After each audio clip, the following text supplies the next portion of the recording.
So this morning was a little crazy. I had to deal with the demonic child identity this morning. And boy, well, at least we have a name for her now. Her name is Jane. And I guess my name is Slave Driver because I got that again. But my mom / Jane, she did say that she likes that I'm so hard on her because I get her to do things. So, for what it's worth, I gotta say, Jane, who I'm also calling Demando, and actually Jane likes being called Demando, so Demando Jane. Jane isn't capable of doing the things that my mother is because Jane is spoiled. We have to do things for Jane that my mom was able to do just a couple of days ago. I don't know how to get Jane to go away. I keep saying, maybe my mom can have dessert if she's around. Do the roll call. Called my mom's name. Nothing. So then I go, Demando Jane? And my mom answers. She's like, yes. And I'm like, oh, okay. Well, at least I can call her Demando because that's what she is. My dad wasn't feeling well today. My mom wasn't feeling well yesterday. Wow, when we tried to get her up for dinner, it was a nightmare. Normally, it doesn't take much to get her to stand up from the chair. But she said she wasn't feeling well. She was dizzy. She started screaming horribly in my ear. I mean, I won't do that to you guys, but it was shrill. I don't know if I've ever had anybody scream in my ear like that before, because my ear was like this close to her mouth screaming. So anyway, I had her. She's going, ah! And I'm trying to do everything I can not to drop her. The last thing I want her to do is fall again, but I just completely dead weight trying to hold her, and she just lays herself against the chair and the cup holder all diagonal, and I'm just like, oh my gosh, okay, well, she's not going anywhere right now. Oh, and then my brother tried to help me, and she screamed bloody murder for him too, and then she's like, I'm dizzy, put me down, and she was freaking out, and we put her down. I elevated her feet, and she's just hanging out in the chair, and she doesn't remember any of what just happened. And my brother and I are literally traumatized because they're like, she was screaming like we were hurting her or murdering her. It was horrible. Surprisingly, it wasn't Jane causing the problem. I'm pretty sure it was my mom. Version of my mom that's like really scared. Doesn't really know what's going on. Forgets things immediately after they happen.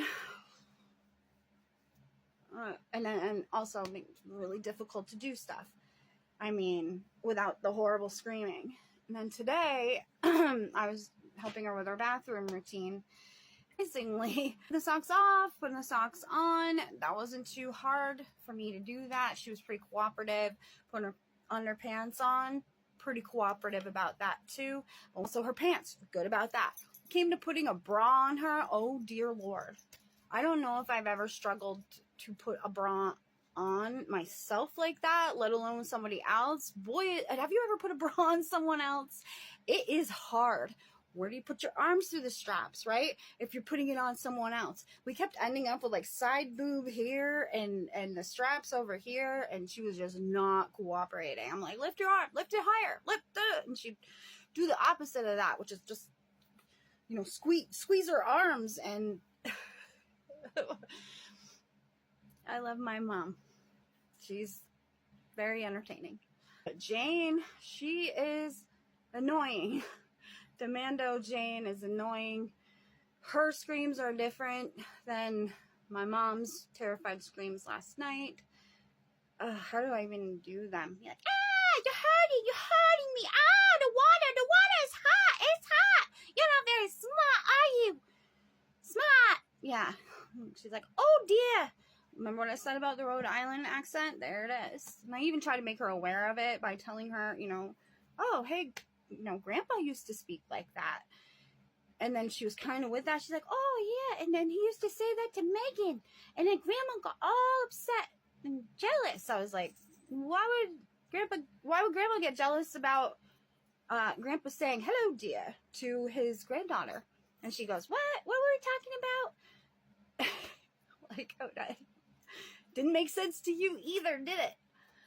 My mom was supposed to have her, I don't know what it's called, it's like a prerequisite to the big procedure, which is the draining the spinal fluid out of her head. We have to do this first. The insurance company wants to make sure that actually draining the fluid will actually do something before they pay for this. So today was like the, I don't know what you call it, prerequisite to the big procedure. She was going to have that, and then she had a follow-up to that where they would decide whether or not they're going to do the big procedure. And because she was sick yesterday and my dad's sick today, now they have to reschedule that, which means they have to reschedule the follow-up to it. We somehow have to cram that into the calendar where we have somebody coming by for physical therapy twice a week and somebody coming by for occupational therapy at least twice a week. And then we have a social worker too. My dog, you know, I let him out and I don't know what his problem is right now. He hears people upstairs and he wants to hang out with them. As soon as I stopped and I had to pause the recording, he stops whining and then he starts again. I think he's just letting me know, like, maybe I gotta cut this off now. So again, if any of you have any idea how to deal with a dissociative identity, a childlike one, give me some tips, because not humoring her didn't do anything. And at least she said, like, if I'm a slave driver, then I can get her to do stuff. I can get Jane to do things, but I have to be really assertive about it, and I have to take the insults that are there. Like, the difficulty that she gave me for everything, I'm all out of breath. I'm all sweaty just from, like, putting on her bra. And she's like, you're breathing hard. What's wrong with you? You must be out of shape. And I'm just like, sure, yeah, I'm out of shape. But you know what? Dealing with you, Demando, I'm going to be in shape in no time. So I guess that's my silver lining. Okay, well, I do apologize. I know you guys are tuning in and subscribe to Vermont Red Pill, where I talk about politics, local politics, and Trump, Biden, the election. And I haven't been doing a lot of that lately. But I planned to drop some more videos, not just funny ones, but, you know, if the occasion strikes, maybe I'll be able to post something else that's funny. I don't know. Whatever I have time for, right? I don't know what the ideal time is to post these videos. So, and my time is just scattered everywhere. So I'm just going to post them whenever I have time. And I hope that the people that are tuning in for this story, that you guys find this interesting, or maybe it helps people with this condition in the future or their caretakers. Another reason why I'm doing this. Anyway, I gotta take a shower. I'll see you later.